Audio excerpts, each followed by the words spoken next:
Hey, Captain Chris Myers here, Central Florida Sight Fishing Charters. What I'd like to show you today is a technique used for fishing up underneath docks, mangroves, trees, skipping them up underneath some kind of structure or places that a lot of fish hang out.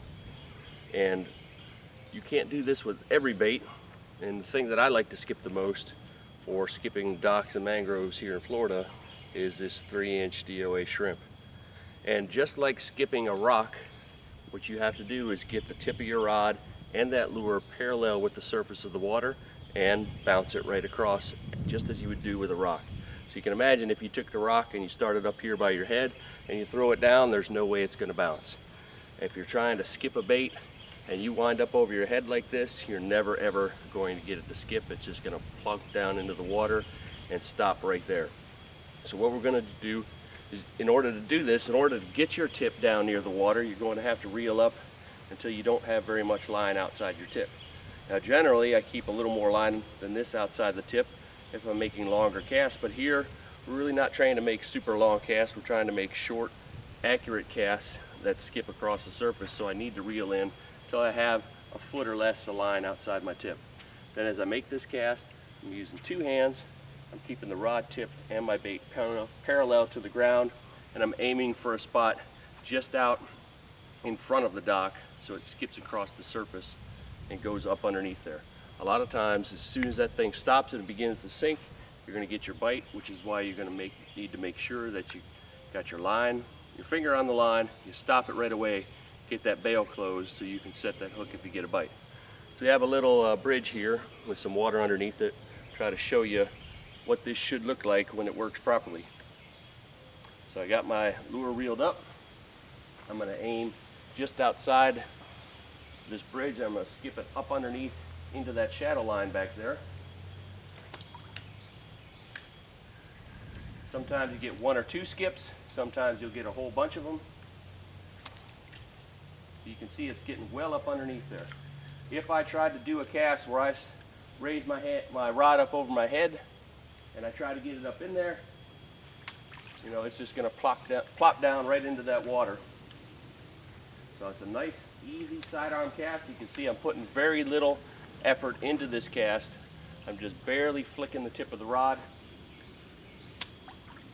It skips right up into that shadow line. As soon as I let that thing go, my hand is right here above the bail to close it right away so I can be ready to set that hook. So here's another application where this might come in handy. You can see over here we have a shoreline with a little bank on it, and if you're super accurate you can cast and land right up on that bank. But if you miss and you land up in the trees, you got no way to get across here, you might not get your lure back. Something you can do is use this skipping technique to skip it up into the bank. You use your finger here to control exactly when you want it to stop, and the skipping noise of that bait across the surface a lot of time gets those fish's attention and makes them run over to see what's going on. So here's a technique you could use if I wanted to get right up against that bank, right up against those lily pads, that little piece of tree there. I'm going to skip that bait right up into that shoreline. Put my finger on the line.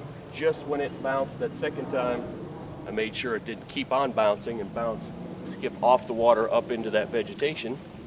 So I always have full control over when this is going to stop, and I can put it exactly where I want. Skipped right up into that shoreline. Instantly, I'm flipping that bail the second it lands.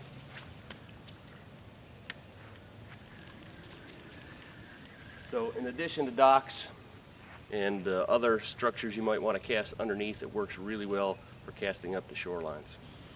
So if you're fishing around some kind of structure, it's good for trees. You can use it for skipping up into lily pads. If you're a bass guy, you got to have something that's kind of small and light. Big heavy lures just aren't going to skip very well. But I use 3-inch paddle tails on a jig head, skip really well. You can even skip some of the bigger plastics, but not quite as good. So if you're looking for something to get up under there, pick a smaller bait, something that's light and that will skim across the surface, and you'll find you'll be catching yourself a lot more fish.